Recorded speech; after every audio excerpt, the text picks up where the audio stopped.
For this demo, we're gonna use the ShouldeRök. This is a modern version of the classical instrument built to that magical secret length, 45 to 49 inches. So the first part of the swing has nothing to do with the swing. We're just gonna learn about this relaxation and contraction, creating tension and relaxing. So this is what I want you to do, is to be able to learn to get this to swing in a pendulum fashion with very little work. So as I'm doing that, I'm actually pulsing up and down. That's why you can see my hand opening, so you can show you that I'm not gripping it. So if you're actually forcing it with your wrist, this is why we're practicing it. So we get a little bit of movement, and now you can see it hanging by my fingertips. You don't need to do that. You can go ahead and have it in your hand. I'm just demoing that. And then a little bit of pulsing, boom, all of a sudden, we get a great deal of movement. And I would not be able to do that if I was trying to force this one way or the other. I've got Connor here to teach the next step. So Connor, can you spin around? All right, and I'm gonna stand a safe distance away. And now he's gonna practice this same movement, the pendulum, behind the head. And you wanna be able to practice this, again, if your wrists are getting sore or they're coming into play, if you're letting it swing side to side at the wrist, so if you're moving like this, we've got an issue. It should be a slight pulsing up and down, and thinking about grazing the weight on the ground. So Connor, I'm gonna have you just actually release at the elbows and kind of hang down a little bit further. There we go. So this is the position, and this is why I have Connor demoing this, because my elbows don't allow me to get as much movement in here due to some surgeries I've had. So we're gonna pulse this again, up and down. And at the bottom, you wanna be trying to touch the ground. And this is, again, why the length comes into, it should be basically right behind the knees, but imagine it touching the ground. And now we're gonna work on it going higher and higher, up until you're about the 10 and 2 position. Keep going, and higher. And one more, there we go, right there. So now we've learned what the pendulum feels like.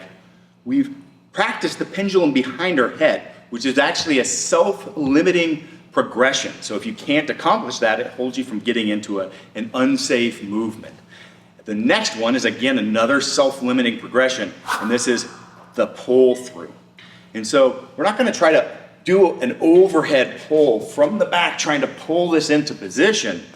We're gonna have that weight, it's gonna stay in the same height, basically, and we're going to end right here. You'll notice that height is basically that same 10 and 2 position. My hands are down here by my belly button, not in front, not here, not up here, not here, right here, okay? So I'm gonna go back in the pendulum. Again, it should be lower than what you're gonna see with me, not holding any pressure tension in the elbows.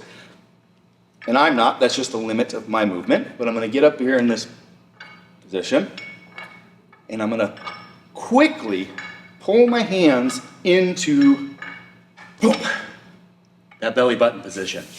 And as I do that, you notice I didn't pull the weight. I can't physically, even with this, I don't have the strength to pull that into position. So it's kind of like a kettlebell snatch, where you get to the top, you don't pull the kettlebell over the top, you just kind of sneak it in, right? Just that little, nice, quick little movement, and it drops into position. So it's the same thing here. It's in position already, we're just gonna get it right into this position. All right, so I'm gonna demo again here, and then we'll have Connor demo as well. Right here, and there we are. Brandon here is going to show us the swing again, this pendulum from the back into the pull through, and you're gonna see, again, the depth of release that you'll have at the elbows as well.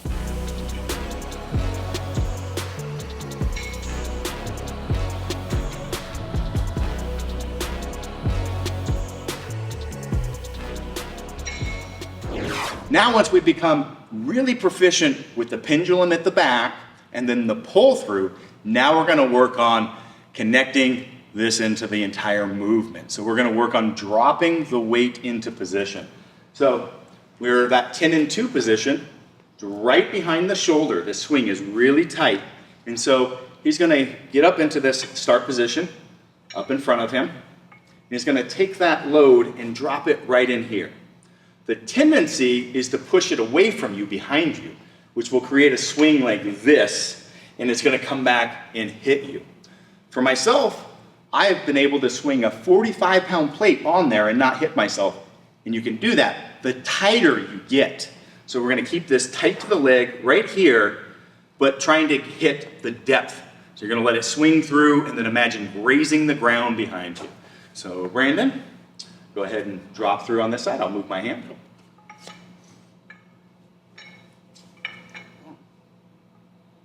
And many people may feel just that and pull all the way through to the full swing. At this point, you may not practice that as well, so you could feel just comfortable dropping it into the swing and then repeat those drops until you want to now pull together the last thing that we practice, which is the pull through. So again, Brandon right here.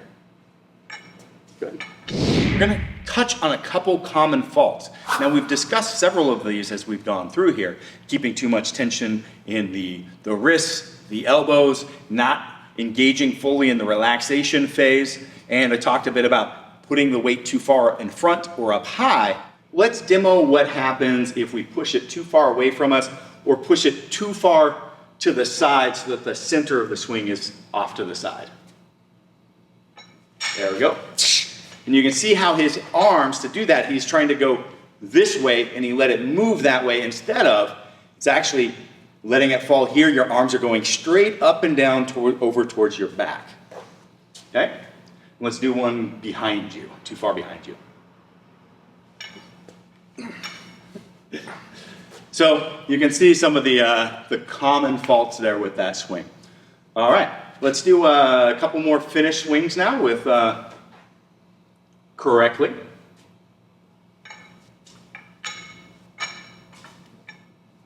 Good. You see him really grazing the ground. The center of the swing's right here. Everything is very, very tight front to back. People want to have a tendency to go this way and also push behind them. This will make that really easy the tighter you make this to yourself. Brandon, do you have any comments that you would like to add to that? Yeah, there's one thing that people really struggle with, and that's the initial portion of the swing, just like we were talking about just right there. So a cue that I really like for this is just tip with your elbows. If we tip with our elbows and just have this elbow travel up, this elbow travel down, all of a sudden things get a lot easier if I just start like that. It puts it in place perfectly as we start, which is the hardest part to really get down. Yeah, it's a great cue. So you can see that movement, and then again, now the shoulders and arms are going to go directly overhead, but he's starting that rotation in that sequence. Now, a lot of people will use this in a rehab application. That's where I use the return to play. Every situation is individual, so make sure that you talk to your doctor.